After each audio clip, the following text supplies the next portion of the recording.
estamos llegando al domingo y se va a mantener. Eso, ¿por qué es importante? Porque en ese caso estuvimos a punto de tener un cambio muy, muy negativo. Y ahora tenemos la oportunidad de tener un cambio muy positivo. Y el cambio muy positivo es entender que el que sigue teniendo el poder de la decisión de quién nos gobierna es el pueblo de Guatemala. Y el pueblo de Guatemala fue muy claro en las elecciones y designó para liderarnos a Bernardo Yacarén, y ellos deben de ser el presidente y el vicepresidente del país. Y entonces, ahora ellos tienen la oportunidad, y ellos lo anuncian, de una nueva primavera. Yo nunca creo que las segundas partes son iguales a las primeras, y la gente lo tiene que entender. La coyuntura en la que Juan José Arevalo fue presidente es muy diferente de la que Bernardo va a ser. Ganó con el 85% de los votos. Empecemos por ahí. Eso, y un ambiente que la gente estaba deseosa impulsando el cambio. Hoy, la gente que de la población, los demócratas quieren el cambio, pero los grupos de poder están todavía resistiendo el cambio. Entonces, yo creo que son tiempos de cambio, pero no van a ser cambios absolutos, sino cambios graduales que nos deben de volver a fortalecer las instituciones para que cada una juegue el rol que le corresponde y para que el país pueda seguir avanzando. Vamos a seguir teniendo desafíos, vamos a seguir teniendo problemas que no hemos resuelto, de pobreza, de educación, de salud, de falta de oportunidades, de equidad, pero tenemos grandes oportunidades para que el país pueda empezar a jugar de nuevo un rol muy importante en Centroamérica, con un liderazgo que le corresponde y que el presidente es capaz de volver a retomar. Bueno, aquí usted sacó a colación un tema que me parece interesante que lo profundicemos. Segundas partes no fueron buenas, con la excepción del padrino, dirían algunos, pero en efecto, quienes están esperando un segundo gobierno de Arevalo, o sea, un segundo gobierno de Juan José Arevalo en Bernardo Arevalo, usted dice, no, es otra cosa, son otros tiempos, son otras condiciones. Yo creo que sí. Yo creo que en el caso de Bernardo, de Juan José Arevalo, le tocó fundar mucho el Estado, crear el IX, crear el Código de Trabajo, mucho con el Banco de Guatemala, todas esas cosas. Hoy no le toca crear eso a Bernardo, lo que le toca es retomar la institucionalidad democrática. Al padre le tocó una tarea de crear, a él le toca una de recuperar y de transformar. Y son etapas diferentes, pero no por eso menos importantes. Yo creo que en el momento actual las oportunidades son muy grandes, porque lo que tenemos que retomar de nuevo es el camino de la transparencia, el camino de la búsqueda del desarrollo, de búsqueda de mejores oportunidades y más equidad, y de hacerlo con mucha transparencia, que es lo que él ha ofrecido y que como persona es lo que lo ha caracterizado. Bueno, hablemos un poco de ese tremendo reto del doctor Arevalo, del doctor Bernardo Arevalo. En un artículo publicado ayer en el diario El País, Sergio Ramírez, el premio Cervantes, hombre que le quitaron su nacionalidad, usted conoce la historia, hasta su título de abogado le quitaron en Nicaragua en una dictadura. Escribe esto: como presidente constitucional, Arevalo debe actuar de acuerdo a las reglas jurídicas y no puede someter la voluntad de las instituciones del Estado que funcionan dentro del sistema de separación de poderes. Y dice, tiene frente a sí no solo los límites constitucionales de su poder presidencial, sino los que le imponen las circunstancias políticas en que asume el cargo como cabeza de un partido nuevo y pequeño. Esto, ¿cómo lo desarrolla usted desde la perspectiva de lo que tiene enfrente como reto Bernardo Arevalo? Bueno, él tiene el reto de tratar de regresar a que cada institución haga el rol que le corresponde. Y eso significa que como organismo ejecutivo el gobierno debe gobernar, pero es el Congreso el que debe legislar. Pero no se puede permitir que el Congreso pretenda seguir gobernando desde el legislativo, cuando lo que le corresponde es legislar, y legislar en la dirección correcta. Y la administración de la justicia no puede estar politizada. La administración de la justicia debe ser apolítica y debe estar basada en fomentar el Estado de Derecho. Aquí han habido abusos, han habido excesos durante los últimos 10 años de diferentes partes, y hemos tendido a polarizarnos cuando lo que corresponde es retomar el camino de la búsqueda de fortalecimiento del Estado de Derecho. Entonces, él como presidente debe dar el ejemplo, debe seguir en el tema.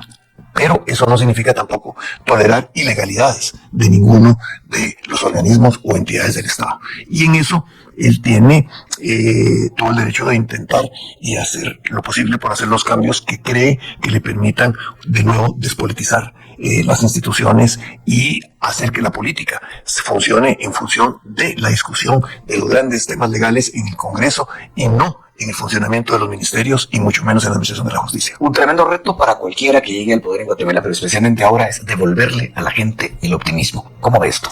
Bueno, mire, lo veo como don Próspero lo decía. Esta es la bienvenida a la jungla, pero una jungla en la que cuando uno entra provisto de valores, de ideales, y con un equipo joven, en buena parte, gente respetada profesionalmente y que algunos tienen experiencia política y otros no, pero que si entran con esa misma voluntad y esa misma transparencia, no van a hacer cambios radicales, no es que vamos a alcanzar el tope de nuestras posibilidades en Guatemala, ni los sueños y utopías que todos tenemos, pero podemos volver a avanzar, a recolocar al país, a las instituciones públicas y a devolverle la confianza al pueblo de Guatemala en sus autoridades. Uno de los grandes problemas de estos tiempos es que las autoridades políticas en Guatemala y en otros países de América Latina están perdiendo fuertemente su respaldo, su legitimidad y su credibilidad con la población. El presidente Arevalo tiene la oportunidad de recuperar la credibilidad para quien dirige los destinos de la nación. Respaldo de la gente. Ayer en su artículo de prensa, Fritz Thomas describía a Bernardo Arevalo como un moderado. Ser moderado en un momento en que la gente está pidiendo tantos cambios, ¿cómo manejar eso a lo interno de su partido y con la gente que votó por él? Bueno, es que el gran debate, lo fácil hoy en día es estar polarizado. Porque al estar polarizado ya no escucha uno repite sus creencias ideológicas, su radicalismo, o uno se reúne solo con las personas que piensan como uno. Un moderado es alguien que busca y entiende que todos tienen un pedazo de razón, un pedazo de verdad, pero que es más en el centro que en los extremos, donde se encuentran las verdaderas posibilidades de progreso. Yo puedo hablar de extremos utópicos, pero la realidad de la vida se hace con esfuerzos. Es lo mismo. Mire, ningún gran profesional nace de un día para otro. Se va haciendo con la experiencia y con todo. Probablemente un médico, sus primeras operaciones no fueron fueron valiosas porque salvó la vida, pero tal vez no fueron tan exactas y tan positivas como lo son después de unos años. Lo mismo un ingeniero, empieza construyendo una cosa pequeña, después puede hacer grandes puentes, grandes construcciones. Todo se hace en el camino, pero la moderación es la que permite poder avanzar en ese camino. Él no debe tratar de hacer el máximo, debe hacer lo posible, pero hacerlo bien con el respaldo de la población. Y ahí es donde él va a tener que tener cuidado, porque la gente es muchas veces tolerante con el autoritarismo y muy exigente con el demócrata. Y el demócrata tiene que entender que, un poco como decía Vinicio Cerezo, es la música de la democracia, y entonces tiene que manejar un poco esos descontentos y explicarle siempre al pueblo de Guatemala que él está haciendo, la política es el arte de lo posible, no de lo imposible. Y seguimos conversando aquí con Richard Ake, que fue ministro de Estado un par de veces.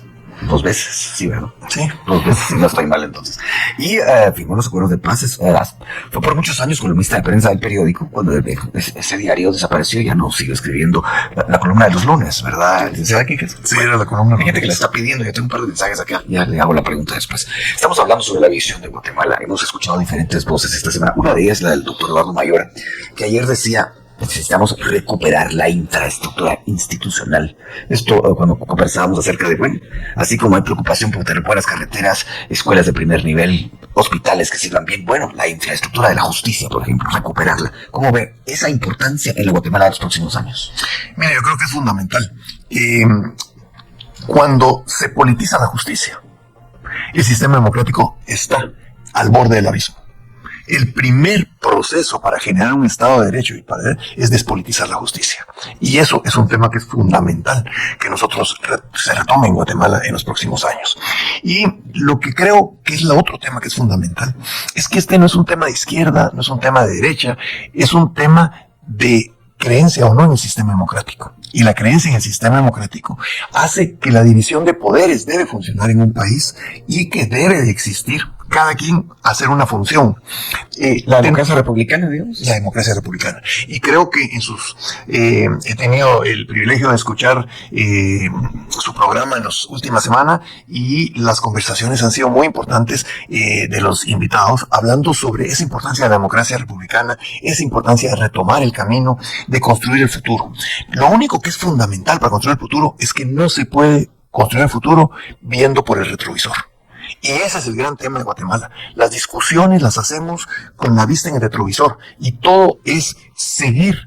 Claro que han habido grandes problemas, y yo no es culpa a los que tuvieron la responsabilidad de los problemas que han existido en la historia del país, pero no se construye futuro con la vista hacia el pasado. No quiere decir olvidarlo e ignorarlo. No quiere aprender del pasado. Por supuesto. Ni pretender repetirlo. Ni pretender repetirlo. Se trata de que cuando veo el pasado, yo estoy queriendo retroceder el tiempo, cosa que es imposible, y enmendar los errores, los abusos, lo que se haya cometido. Lo que yo debo de hacer, si quiero construir un futuro, es tomar el punto de partida que empieza este 14 de enero, y sobre ese punto de partida empezar a construir acuerdos básicos, empezar a despolitizar las instituciones, recuperar el prestigio de muchos funcionarios, crear el esquema de que es posible construir un futuro mejor. Y se construye paso a paso.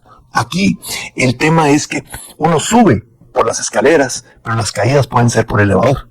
Entonces, el problema de construir una democracia es que no existe un elevador que lo suba a uno del primero al octavo piso. Uno tiene que ir subiendo grada por grada, y eso es lo que tiene que tener muy claro el próximo presidente, el próximo gobierno.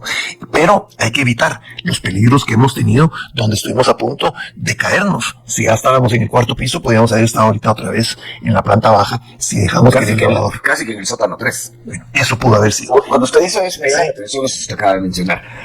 La democracia es poco a poco, subir por las escaleras, pero si se baja, puede ser rápido y abruptamente. Eso es de lo que hoy, con la asunción del poder de él, el pueblo mantiene, que es el último gran decisor que decide quién dirige los destinos del país.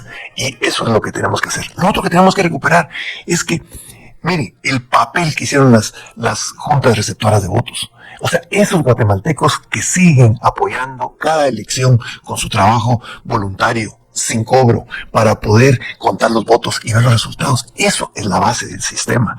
Eso es la base de la credibilidad de los resultados. Un Tribunal Supremo Electoral que debe cada vez ser más fuerte.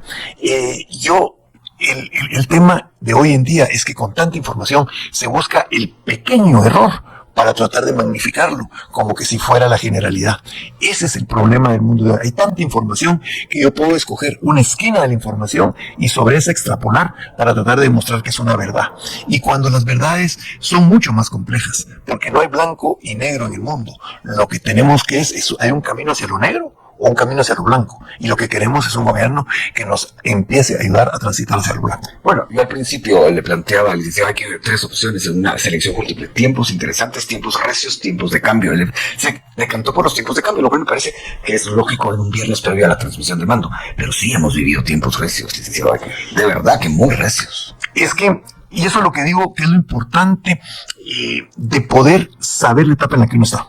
Los tiempos recios debiesen de terminar este domingo y empezar los tiempos de cambio. No quiere decir que lo recio desaparece, no quiere decir que los desafíos no existen. Por eso es que sí es muy válida las 3 opciones que existían, pero los tiempos recios, yo felicito a todos los que apoyaron todo este proceso, los que ayudaron, las iniciativas que permitieron que la Corte Constitucional diera los amparos que otorgó, fueron pasos fundamentales que quedan registrados en la historia para preservar el sistema democrático. Creo que hubo mucha prudencia y madurez de parte del presidente y vicepresidente electo en el manejo de la comunicación durante estos meses. Creo que la comunidad internacional jugó un rol, pero más lo jugaron los guatemaltecos, que estuvieron dispuestos a seguir apoyando, algunas silenciosamente, otros muy abiertamente, el proceso. Hoy, con el cambio de posición, los tiempos recios no desaparecen, pero pierden la relevancia y le empieza a obtener la relevancia los tiempos de cambio. Y ese es el gran objetivo para los próximos años. 2024 debería ser considerado un año donde empezamos una nueva maratón que nos va a tomar tiempo, esfuerzo y ejercicio, pero que dejamos atrás la etapa de sobrevivencia para la etapa de desarrollo. Y bien, hasta aquí el video de hoy. Recuerden que ustedes tienen la última opinión, la cual pueden dejar en la cajita de comentarios. Dicho esto, nos vemos en el siguiente video. Adiós.